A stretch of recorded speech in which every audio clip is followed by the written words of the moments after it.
Certo. Falando sobre lei dos gases. A lei dos gases, ele basicamente vai definir como que os gases eles se comportam quando varia a temperatura. Para descobrir a lei dos gases, os cientistas antigamente o que eles fizeram? Eles montaram um ambiente, um sistema, onde eles podiam brincar, podemos dizer assim, com a pressão, onde eles tinham um pistão que ele aumentava ou diminuía a pressão. O volume, onde eles tinham abaixo do pistão, era a quantidade de espaço que o gás deles ocupavam. Eles também variavam a temperatura e também eles variavam a quantidade de moléculas. Por exemplo, aqui a gente tem uma quantidade de moléculas desse determinado gás. Então, o que eles perceberam? Brincando com essas quatro grandezas, a pressão, volume, temperatura e quantidade de mols. Eles perceberam que quando a gente tem uma temperatura fixa e variamos a pressão, o volume também varia, e de forma proporcional. Ou seja, quando a gente tem uma temperatura fixa e aumentamos a pressão, o volume ele também aumenta. Eles perceberam isso. Outra coisa que eles também fizeram foi manter a pressão fixa. Eles manteram a pressão fixa e variaram a temperatura. Conforme eles iam aumentando a temperatura, como vocês podem ver aqui, temperatura 1, temperatura 2, temperatura 3, eram temperaturas uma maior do que a outra consecutivamente. Eles perceberam que conforme eles iam aumentando a temperatura, o volume também ia aumentando em uma pressão fixa.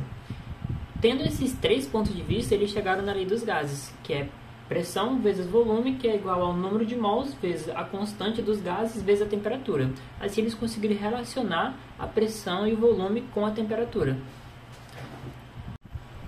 Certo. Com aprofundamento sobre o entendimento de o que é um número de partículas,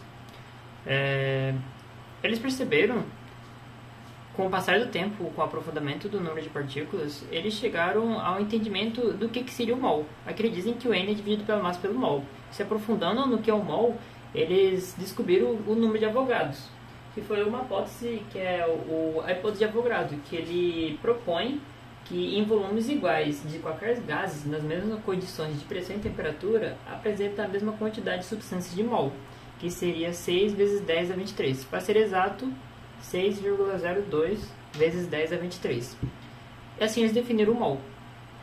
Ele também diz que o volume é praticamente o mesmo para qualquer gás, considerando que o tamanho de uma molécula gasosa é desprezível se comparado com o espaço que há entre eles. Então, após a descoberta do número de Avogadro, eles criaram uma nova relação, onde eles definiram que N ele é nada mais nada menos do que o número de partículas dividido pelo número de Avogadro. Sendo o número de Avogadro uma constante e o R uma outra constante, que no caso é gases ideais, eles definiram uma nova forma para a lei dos gases. Eles juntaram essas duas constantes e fizeram a nova constante, que é a constante de Boltzmann, que é a K, definido como K. Então, a partir disso, eles dividiram a lei dos gases em duas. Uma onde ele é representado em mols, J, e a outra onde ele é definido pelo número de partículas. A diferença das duas é que uma ele usa a constante R, que é a constante dos gases, e na outra ele utiliza a constante de Boltzmann. Observando essas duas leis na natureza, eles perceberam várias coisas. Que diferentemente dos gases reais, não é possível que um gás ideal se condense, como ocorre com o vapor de água, que pode ser liquefazer ao fazer contato com a superfície de temperatura mais baixa que a sua. O motivo disso é que eles não apresentam, os gases ideais eles não apresentam nenhum tipo de atração ou repulsão entre si, porque eles possuem uma interação entre eles que são choques perfeitamente elásticos, ou seja, eles não possuem uma perca de energia cinética. Também eles perceberam que todo e qualquer gás que seja ideal, ele será constituído exatamente pelo mesmo número de partículas, que seria o número de Avogadro, mol. E também como a massa total desse gás, que depende de mols da massa molar que o compõe, e sabemos que o mol de partícula do gás ideal qualquer, ou seja, cerca de 6,2 vezes 10 a 23 partículas, sempre ocupa o mesmo volume, que é de aproximadamente 22,4 litros. Quando submetido a um ATM. Ou seja, os gases ideais, quando apresentados a mesma quantidade de partículas, a mesma quantidade de massa molar, eles sempre ocuparão o mesmo volume, que é de aproximadamente 22,4 litros, quando submetidos à pressão de ATM. Vale lembrar também que, a partir da observação desses testes com pressão, volume, temperatura e quantidade, eles também definiram esta proporção aqui, que a pressão vezes volume dividido pela temperatura, variando apenas quando o pressão, o volume e a temperatura eles se referem a dois estados termodinâmicos quaisquer, eles sempre vão ser igual um ao outro, certo? E assim a gente encerra esse vídeo sobre a lei dos gases, falando sobre os gases ideais, o que seria um gás ideal, o que é definido, quais são as características, e falando sobre o número de Avogadro.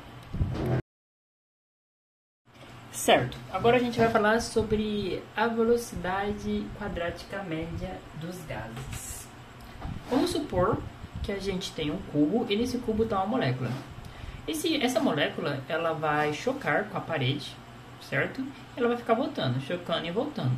Então a gente quer saber que momento é esse que ele demora para bater nessa parede. Esse momento é o ΔT, que ele é igual a quê? Ele é igual a 2 vezes o lado do cubo dividido pela velocidade da molécula. Essa molécula tem uma velocidade, já que ela está em variação, certo? Então, levando em consideração a fórmula do momento linear, a gente vai ter que o momento linear dessa molécula vai ser dividido por ΔT. Então a gente tem que a variação do momento linear dividido por ΔT, ele vai ser igual a quê? Vai ser igual a massa da molécula vezes a velocidade ao quadrado dividido pelo lado. Então essa aqui é a pressão da molécula exercida sobre a parede para todas as vezes que ele bate. Beleza, só que isso é só para uma molécula. A gente quer para todas as moléculas. E então a gente tem o quê? Que a pressão ela é igual a quê? Ela é igual a força da molécula vezes o lado ao quadrado. Porque a pressão é igual a quê? Ela é igual a força dividido pela área. A nossa área vai ser essa área aqui, que é L ao quadrado. E a nossa força vai ser Fx. E a nossa força vai ser o quê? Ela vai ser o somatório de todas as moléculas, ou seja, a molécula 1 até as N moléculas, vai ser o somatório do momento linear já calculado aqui. Então vai ser o somatório de tudo isso, que é mvx ao quadrado dividido pelo L, sendo que a velocidade ela vai estar variando de molécula para molécula. Então a gente define o quê? Que a pressão, a gente pode escrever que a pressão ela é igual a massa dividido pelo L ao cubo vezes o somatório da velocidade ao quadrado de cada molécula. Porque como são várias moléculas, cada molécula vai ter uma certa velocidade. Porém, a gente pode escrever isso de outra forma. A gente pode pegar a velocidade média das moléculas. E como a gente pode fazer isso? A gente pode apenas fazer o somatório da velocidade das moléculas e dividir pelo número de moléculas. Então a gente vai ter o quê? Que vai ter o número de moléculas vezes a velocidade ao quadrado, a média da velocidade ao quadrado das moléculas. Então a gente pode escrever o quê? Que a pressão ela é igual a massa dividido pelo volume, que é L3, vezes o número de moléculas, vezes a média da velocidade ao quadrado das moléculas, certo? Então também a gente tem que levar em consideração que o Vx ele também pode ser dito como Vy, Vx e Vz, que são moléculas que elas estão a uma velocidade livre, eles estão disparados para todos os pontos. Então a gente vai fazer o quê? Mas como que elas sempre vão ter a mesma velocidade, consequentemente, a gente pode apenas pegar a velocidade média, que basta pegar o v ao quadrado e dividir por 3. Certo. Levando que o PV é igual a nRT, a gente pode escrever que P é igual a Nzinho vezes Zmon vezes a velocidade média ao quadrado dividido por 3V. Certo. Ao isolar a velocidade média ao quadrado, a gente vai ter, ao isolar a velocidade média, a gente tem que a velocidade média ela é igual a raiz quadrada de 3 vezes PV dividido por Nzinho vezes Zmon. Só que PV ele é igual a nRT, então a gente pode substituir aqui por nRT.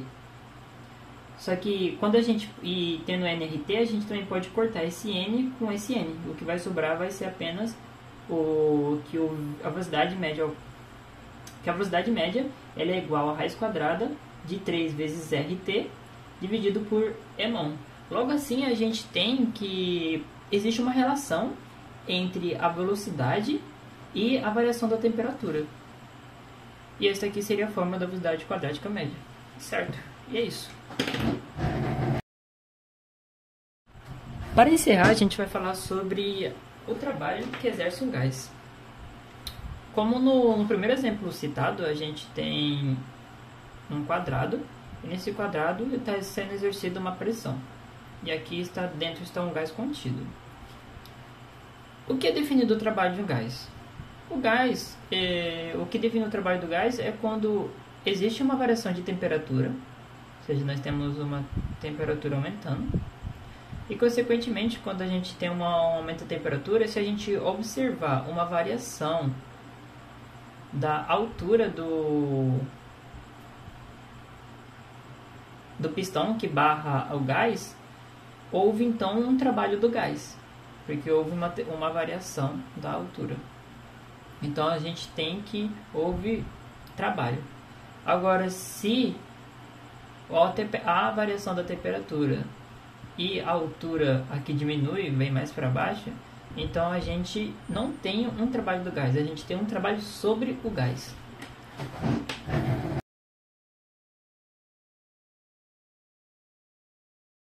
Imagine que a gente temos um mol de oxigênio, trate-o como gás ideal, que se expande a uma temperatura constante de 310 kelvins, de um volume inicial de 12 litros para um volume final de 19 litros. Calcule a pressão inicial do gás. Beleza, anotando as informações, a gente tem um mol de oxigênio, a temperatura de 310 kelvins, com velocidade inicial 12 litros e velocidade final 19 litros. Qual é a pressão inicial? A gente pode apenas utilizar a lei dos gases ideais, onde pressão vezes volume é igual a número de mols vezes R vezes T, temperatura. R é uma constante, o valor dessa constante é 0,082. Enquanto N, como já havia dito, existe apenas um mol.